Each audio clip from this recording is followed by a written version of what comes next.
It's your Friday Daily Delivery. I am Michael Rand. Glad to be back at you for the final show of the week. A lot to get to today. As always, Marcus Fuller from the Star Tribune will join me here in a few minutes. A big week for Gophers basketball. Marcus covers the Gophers men's basketball team and college basketball in general, getting recruit Dennis Evans out of California. He decided earlier this week to commit to the Gophers, the number 13 recruit in the country, according to, I believe, Rivals.com, and that makes him the best Gophers recruit, at least according to that recruiting ranking, in almost 20 years since Chris Humphreys committed to the Gophers, and that was back in 2003, I believe. So quite a get for the Gophers. Marcus and I will break that down. What does it mean? What does it foreshadow for Ben Johnson's program? And get into a little bit more big picture Gophers and college basketball talk with Marcus as well. Big trade in the NFL late Thursday. Christian McCaffrey going from the Panthers to the 49ers. I got some thoughts on what that perhaps signifies and maybe how it pertains to the Vikings. I got some Timberwolves thoughts for you as well. Big game for them Friday night. The Rudy Gobert versus Utah game after the big trade this offseason. A lot of former Wolves on Utah, of course, as a result of that trade. So I've got a couple thoughts on that I'll share in a few minutes. But first, what did I miss? Well, if you heard a giant exhale or felt a rather significant breeze coming from St. Paul around probably around 9:30, 10 p.m. on Thursday, that was the Wild and their fans, perhaps Dean Evason, their head coach, maybe even Bill Guerin, the general manager. Let's throw in owner Craig Leopold. Everybody associated with that team, a massive sigh of relief, an exhale after they beat Vancouver 4-3 in overtime. Kirill Kaprizov getting the winning goal in that game. Marc-Andre Fleury, the much maligned future Hall of Famer. Those two things don't usually go together, but he has not been good to start the year, but he was better in this game, especially in the third period when the Wild rallied from a 3-2 deficit, got the game-tying goal on the power play from Matt Zuccarello, his second of the game, and then Kaprizov absolutely gassed in overtime, but comes out for essentially a double shift on a delayed penalty, finds a little opening and gets one to go in. So 4-3 is the final in that game. Kaprizov played like 24 minutes, the most of anybody on the ice except for, I believe, defenseman Jared Spurgeon, at least for the Wild in that game, having to work awfully hard at home to beat a winless Vancouver Canucks team. A Canucks team, by the way, coached by Bruce Boudreau, former Wild coach, with assistant Mike Yeo on the bench as well. A lot of collective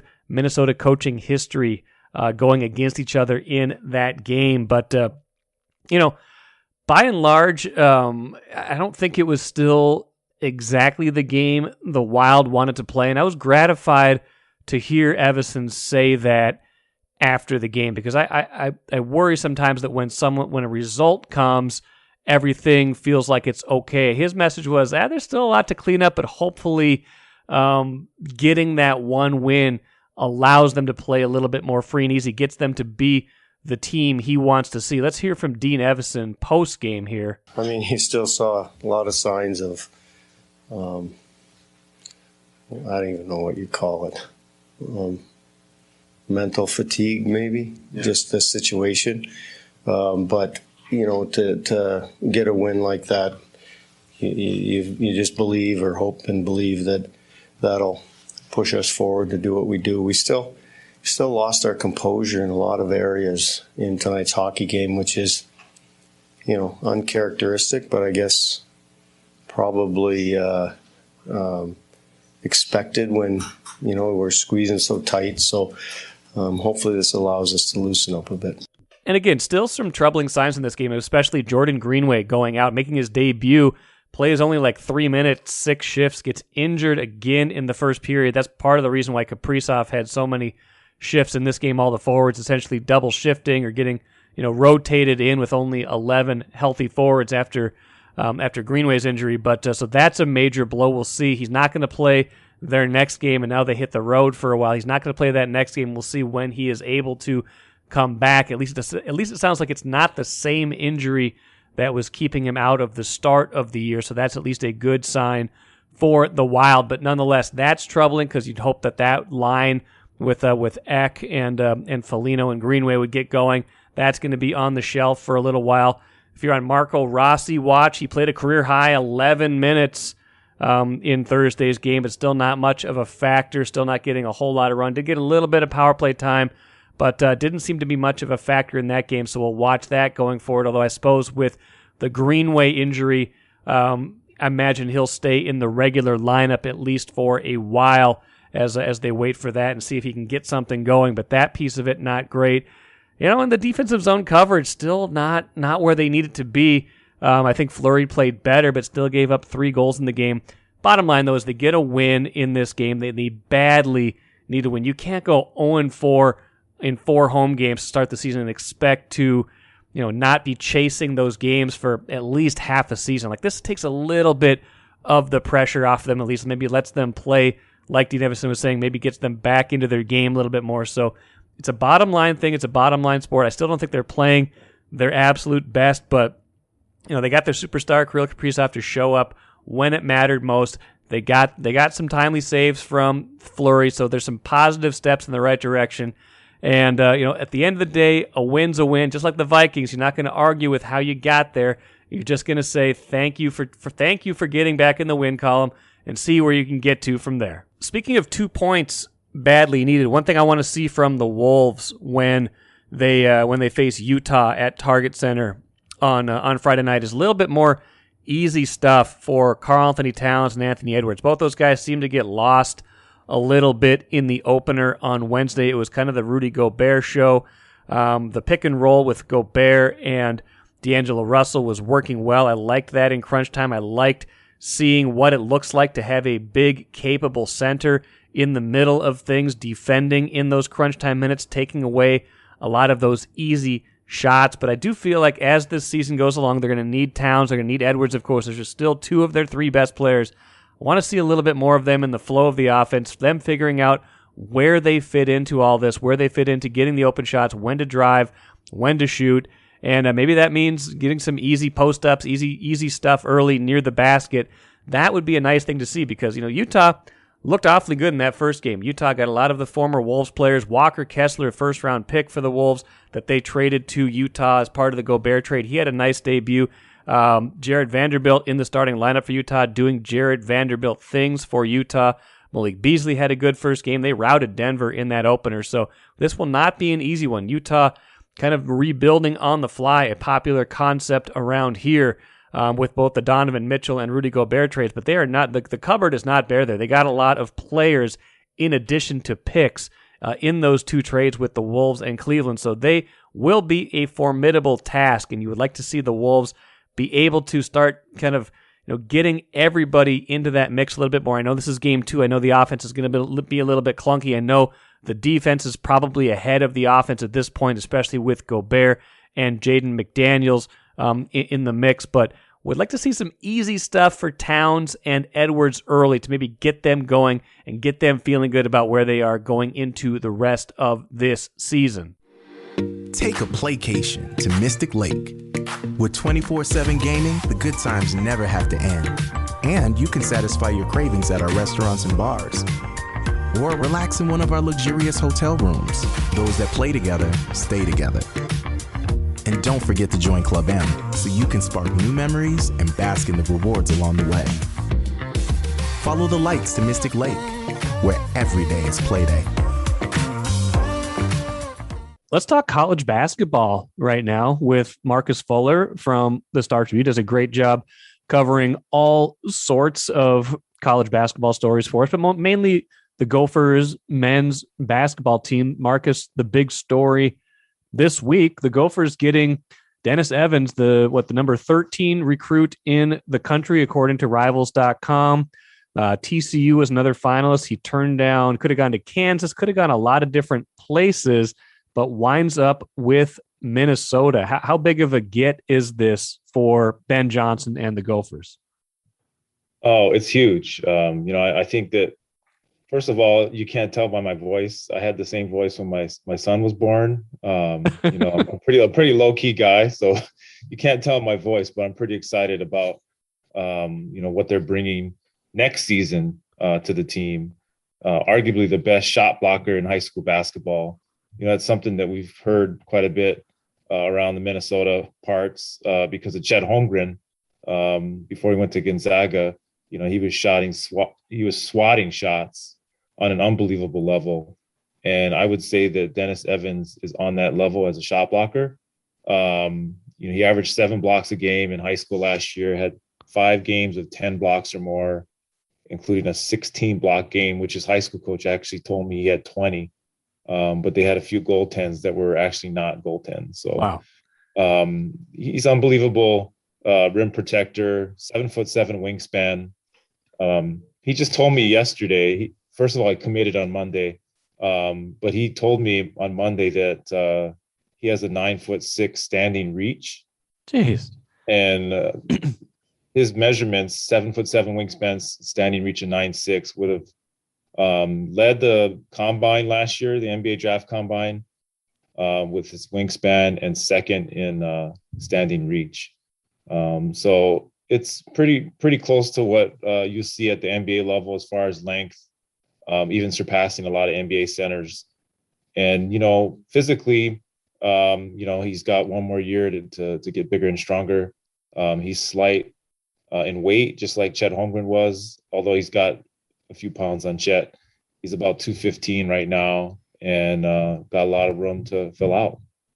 So I guess the obvious question is, a player of this caliber, what does this signify just in terms of how the Gophers were able to get someone like that? Does this signal, even in tandem with, getting the best player out of Illinois as part of that 2023 recruiting class? I mean, this is kind of feels like this is part of the process of what Ben Johnson is trying to build. But when you get someone who's the number 13 recruit, I mean, that's as good as, that we're talking about the best recruit in almost 20 years. We're going back to Chris Humphreys in terms of how touted he is. How are they able to get someone of this caliber, especially from California? Well, it was definitely relationship driven. Assistant Marcus Jenkins is actually from California, and he had a connection with the AAU coach. Inland, Team Inland is their AAU team. And he was actually recruiting Jaden Henley, who's a freshman for the Gophers right now, a 6'7" wing that actually might even, could compete for the starting job as a freshman. He was recruiting Jaden Henley over a year ago, and happened to watch Dennis Evans play in the same tournament. And, Dennis at the time, I think he only had a couple Division I offers. Again, we're talking about a guy that's around 200 pounds, 7 feet, pretty gangly. He's wearing goggles, Right. There's not a lot of teams that could just see a guy like him in their program at that time, as far as high majors. But he made a huge jump from that time to last season. At the end of last season, he was, like I said, one of the best shot blockers you'll ever see. And that relationship that they built from the beginning, when they were recruiting Jaden Henley, when they signed Jaden Henley, he and Dennis Evans and Henley were AAU teammates. So they had a connection, and, they just continued that relationship. Ben and Marcus followed him all summer. They offered him in the spring. They followed him all summer. They invited him to come visit. You saw teams like Kansas and Florida State. TCU, the name recognition is not there for them, but they have a really solid program, top 25 team the last couple of years. They've made the NCAA tournament last year. So we're talking about, a pretty good team that they beat out for him as a finalist. Kansas backed out at the end because they just felt like Minnesota and TCU were ahead of them. But there were some teams that came in the end. I mean, I know these programs don't probably want to hear their names, but Ohio State, I heard Kentucky and Louisville, different teams just thought about, hey, if he's considering Minnesota and TCU, maybe I got a shot, Right. We can offer more at NIL money, than they can. Right. But it wasn't about that for him. I mean, he would not consider Minnesota, right now. I mean, I know Ben Johnson, PJ Fleck, they're all working real hard with the collectives to try to get this to another level as far as NIL. But they if it was NIL, he would not be at Minnesota. So the relationship is where it started. I would say Jaden Henley being with the Gophers all summer and now in the fall, ready to have hopefully a really good season as a freshman. He's having a good experience here. So that relayed over to Dennis. And then the visit was what blew him away. He came here at the end of September, early October. They actually lost to Purdue in the football game, but obviously that has nothing to do with what he was looking for. I mean, the atmosphere was great. They wined and dined him obviously as unofficial visit, but I think the most important thing he wanted to see was how the coaching staff and the players, bonded, and really how they were pushed in practice. He was really excited about the way that they made an emphasis on defense, and playing inside and out, being versatile. And, that's, I think the next step for him is to expand his game and offensively. And, they gave him a lot of opinions on how he could do that. And they're honest with him. A lot of coaches sometimes tell you what you want to hear about, hey, you're a future NBA guy right away, and, come here one and done. But, they're honest with him. They have Pharrell Payne, who's a freshman right now, and he looks really good physically, can control the paint. And they said, hey, you and Pharrell take a lot of pressure off of you. We could have, Jamison Battle or Dawson Garcia back. You don't have to come in and light the world on fire. But we expect you to come in and make an impact defensively. So all that stuff sold him on Minnesota. It took a little while for him to commit. I thought it would be right after his visit. But they made one last pitch last Friday, I believe, Thursday, I believe, and Minnesota was the winner. Now, you talked to him along the way in this process. You talked to him after he committed, I believe. Personality-wise, he seems like he's a pretty engaging person. What's your impression of him off the court? I got a chance to meet him on his visit briefly. He's kind of a quiet guy. He's very, very humble, for being nearly 7'2". I don't see many. He's probably the tallest recruit I've ever interviewed. But I think he would tell you that, he's got a long way to go as far as like getting to where he wants to be. He's confident in his ability, but he also understands that, he's not just about basketball. I think you heard that or saw that on his video. He started off talking about all these other things that make Dennis Evans click, whether it's fishing, and he talked about, ants and I dress like Tim Duncan, which is obviously, underdressed, right. For everything. And just, I think there's part of his personality that not a lot of people see every day, when they see him on the court, because he's just so tall and so long, and obviously he's exciting shot blocker, and, but I think he's just a low key, quiet, humble. He kind of fits in a lot to the Gophers. They're that type. Ben Johnson's personality. He's not a rah, like in your face type of guy. And he's humble. And I think he fits in pretty well with the Gophers. Now, obviously this is for the class of 2023. So we're talking about, a year away from making any kind of impact here beyond just the excitement and the recruiting.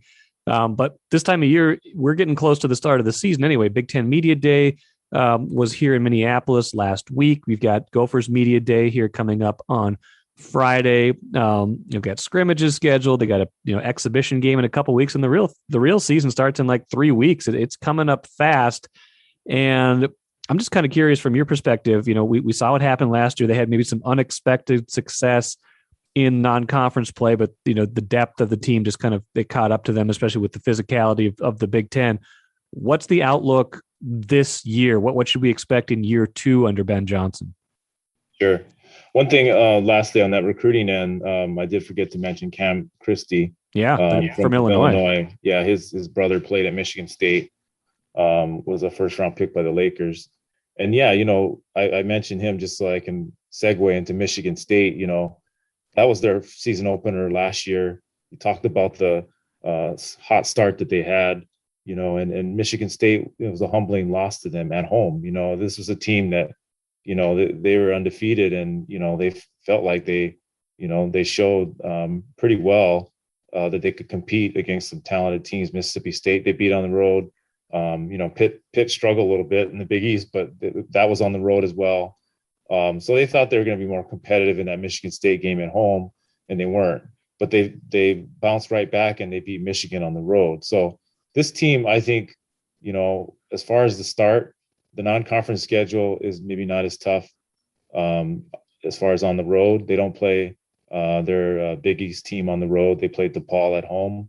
They don't play Mississippi State on the road. They play Mississippi State at home this year as a home and home. Okay. So those two games right there will probably be two of their toughest non-conference games, but those will be at home. They do play Virginia Tech on the road in the ACC Big Ten Challenge. That will, I think, obviously, anytime you play a road game in a high major opponent, that might be a little tough for them. But, I think this is a team that, because of the fact that they don't have as much experience, especially in the backcourt this year, early on, you're going to see some growing pains. Will it happen against mid-majors? I don't think so, because of the front court depth and strength that they have, with Dawson Garcia, Pharrell Payne, Jamison Battle, obviously, Trayton Thompson is back. So I think the size and athleticism and length they have in the front court will allow them to kind of impose their will in non-conference against the mid-majors, especially at home. They do play in California in the SoCal Challenge, and there's really not much competition there.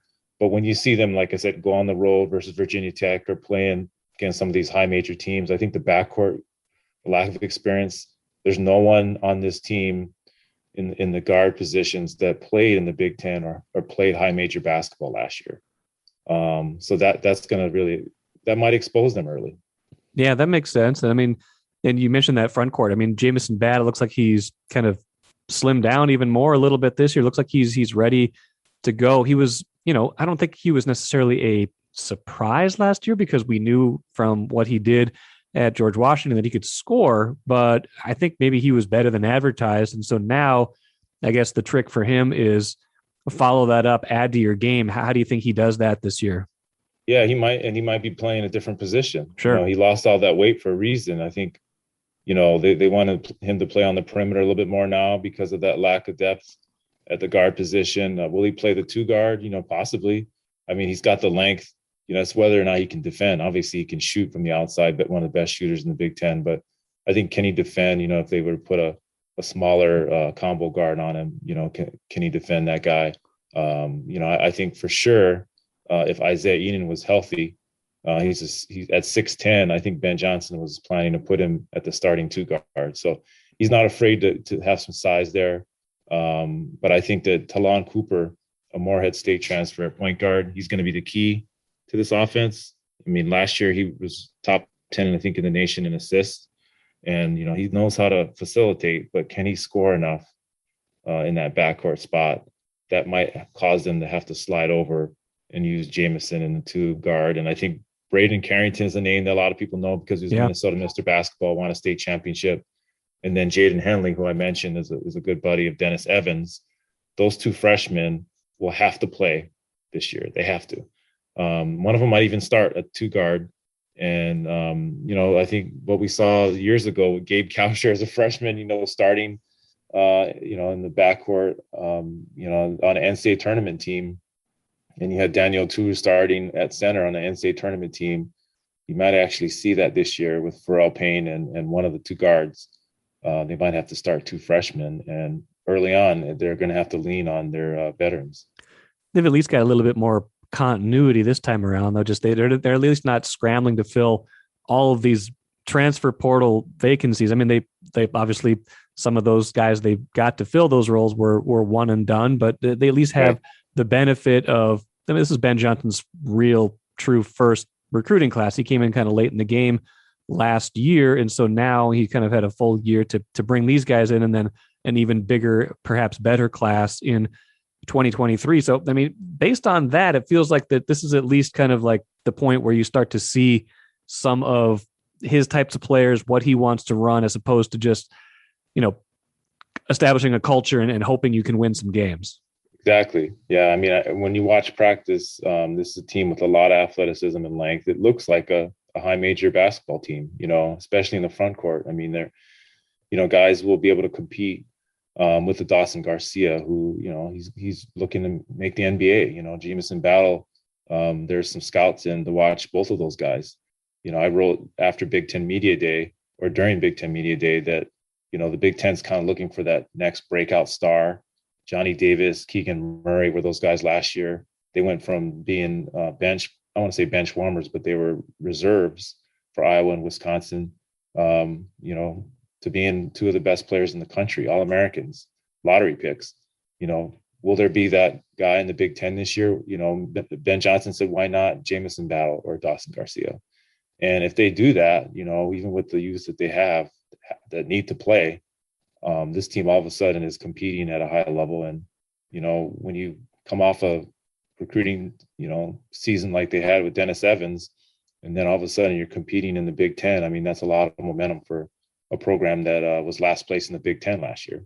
Last thing for you, obviously enjoyed probably to a certain degree having Big Ten Media Day here. It meant you'd have to travel. You could do a little bit more. Some of your writer friends didn't like it so much. Yeah. Though. There's some of that chatter. What was up with that? You know what? It was 80 degrees on the first day of Big Ten Media Day, so I had nothing to complain about. And you know what? It snowed after they were gone. So it's fine. I think it's just a location. I mean, no question, Chicago is a central location. And Indianapolis has been there so many years that just people are used to it. I think the coaches were, the coaches complaining. That's what I think got under people's skin and had them posting on social media because, they knew that the Big Ten tournament was going to be here. They knew they had to come and they were like, I don't want to come to Minnesota unless I'm recruiting a player, and stop complaining, because you're on a private jet, you're going to be back home before you know it.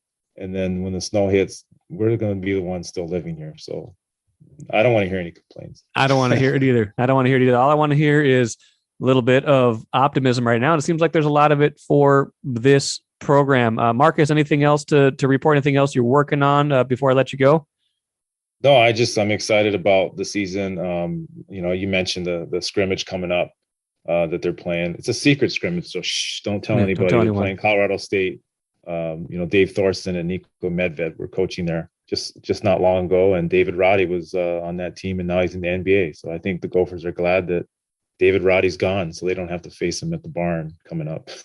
Sounds good. Well, we'll be sure to talk a lot more throughout the season, Marcus. Appreciate the update and the check-in, and big deal with getting Dennis Evans to round, to really jumpstart this recruiting class, and it feels like it's going to be a pretty impressive class with him kind of in the lead role, but some other good players as well. Let's talk again soon. Appreciate it. All right. Thanks a lot. Great catching up with Marcus. As always, does a great job covering college basketball, Gophers basketball. One final point I want to make about the recruiting of Ben Johnson is doing right now is I know in this day and age, sometimes the transfer portal takes center stage with the importance, with players shifting teams, guys not liking the situation, getting out quick. So a good recruiting class can get obliterated if things start to go awry. That said, you still need to be able to recruit high school athletes to be a successful program. You can't just rely on the transfer portal, and that is a big deal for Ben Johnson right now. Getting a recruit like this, that's a big deal for this program. That's someone they haven't gotten in previous years. Dennis Evans, a guy with a 7'7" wingspan, a guy who will fundamentally change how they're able to play this game next season. That is a big deal. So I know we focus on the portal right now, but don't forget about high school recruiting. It's what Ben Johnson does best, and he got one of the best in program history, at least as far as recruits go, just a little while ago. Let's finish with the cooler. Christian McCaffrey traded from the Panthers to the 49ers. Second big Panthers trade. They traded Robbie Anderson to the Cardinals earlier this week as well. So Cardinals and 49ers plucking off Panthers as Panthers go in full rebuild mode. Both those teams, NFC teams. Maybe both those teams looking at the NFC right now and thinking this thing is wide open. Let's upgrade a little bit, see where this can take us.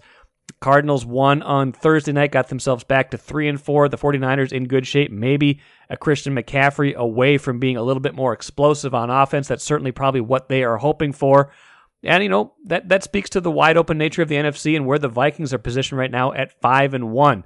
There's a 6-0 team, that's the Eagles. There's another 5-1 team, that's the Giants.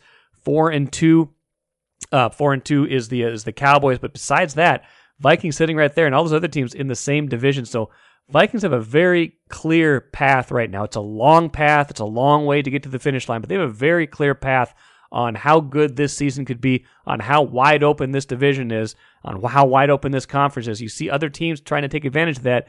Be interesting to see if the Vikings feel like they need to make any upgrades at wide receiver or some other position as well. We tackled that a bit on Access Vikings earlier this week. Check that out if you haven't done that yet. We got into some trade speculation with the trade deadline coming up in just a couple of weeks. So maybe the Vikings are compelled to do that as well, especially where they sit right now in the standings with the opportunity in the NFC and the NFC North. That will do it for today. Back for a full week of shows. Next week should be Patrick Royce on Monday and tons of other good stuff as well. Thank you so much for joining me here all week. Back at it again on Monday.